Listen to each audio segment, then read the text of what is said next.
Hi, my name's Jo Sawyer. I'm Head of Research and Innovation for Black Country Healthcare.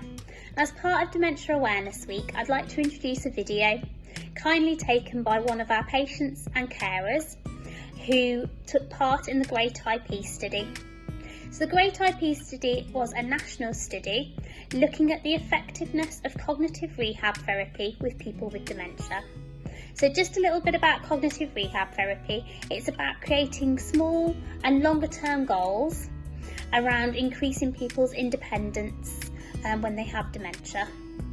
And we found that it's especially effective with people with early onset dementia as well. So as part of this study, our occupational therapy team were offered the opportunity to have some training to be able to deliver this therapy, and it's something that we now offer as standard as part of our occupational therapy service when you come into contact with our dementia services. So this video is about the experience of, like I said, one of our patients and carers, and I'll leave them to introduce themselves, but it just shows the importance of taking part in research and making sure that we can provide a better quality service for our patients and carers. Good morning, I'm Frank Littleford, and my experience of working with the Trust has been very positive so far.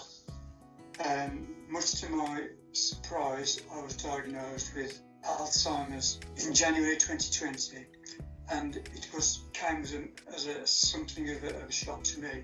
I had no idea that was the case. The effect it had on me was quite severe. However, following my referral to the memory clinic team in Wolverhampton, I found it extremely supportive. Hi, I'm Alison, I'm Frank's wife.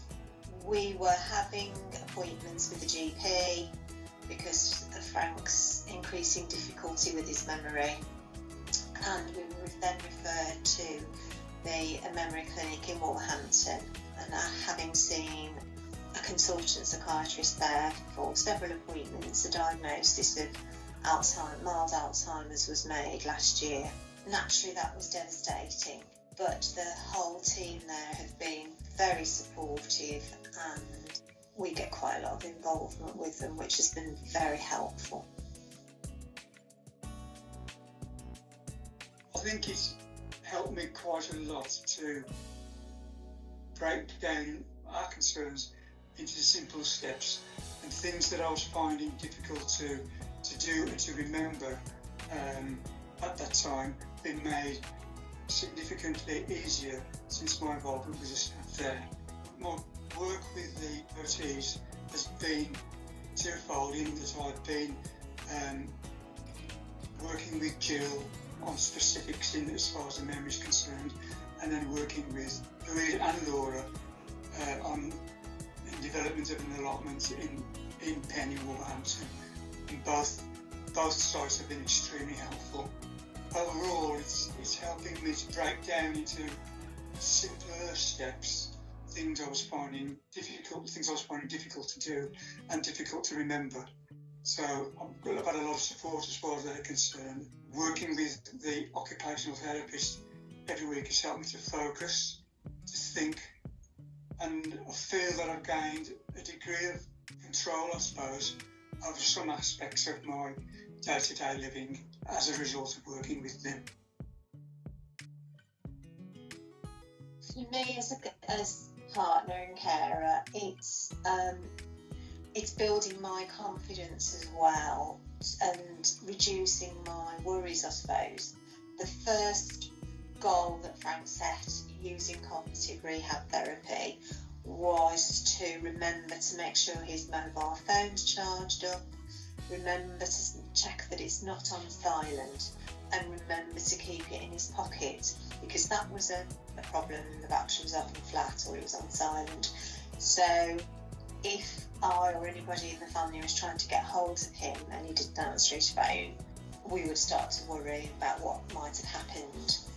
Obviously, during the last year, really since diagnosis, the pandemic has meant that we're together most of the time, but hopefully, as we come out of it, that things will get a bit easier and Frank would be able to go out with a friend or on his own if he wishes to, and I would as well.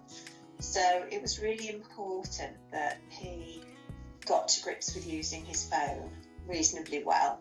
When Jill started to work with us on this goal, it was done via our mobile phones because we couldn't do face-to-face because of lockdown.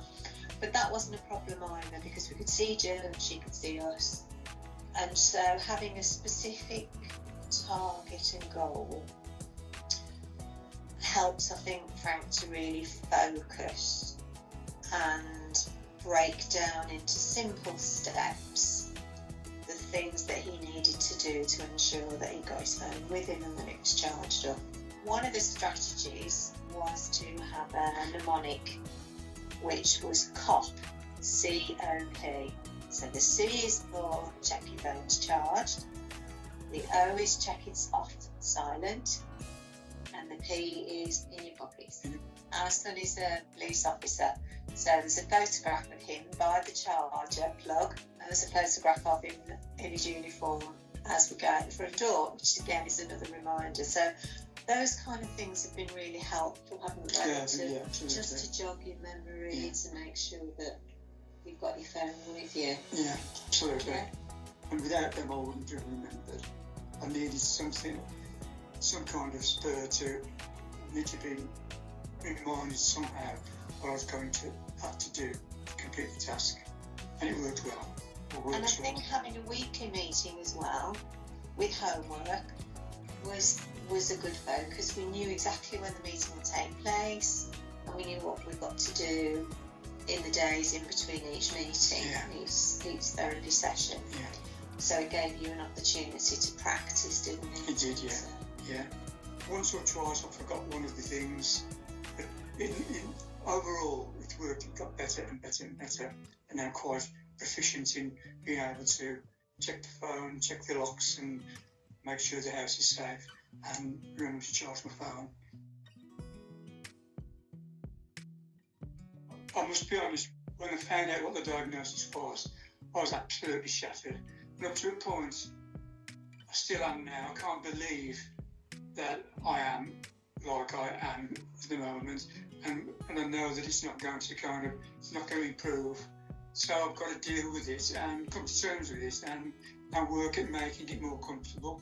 And through my involvement with the staff at the memory clinic, this is to a degree being resolved in that they're most supportive, most helpful, very patient, which they have to be, I think, anyway. But it's made a difficult job significantly easier, and certainly helped in my confidence or lack of confidence or embarrassment sometimes, being a middle-aged to older man, suddenly having to deal with these difficulties. I would echo everything that Frank said. Receiving a diagnosis is devastating, and initially there's a feeling that, well, nothing can be done. We just have to kind of wait and see what happens. But being involved with the team has shown us that there are things that we can do, we can both do together to maximise every opportunity to keep things going well for as long as possible. Yeah, it's also made you realise that I'm not the only person in this situation. During the course of my experience with the occupational therapist, I met a number of people who are similarly afflicted, and I'm maybe not the worst. My situation is okay, I'm coping with it, but other people are very much worse off than me, and it puts things into perspective a bit as far as the disease carries on, yeah.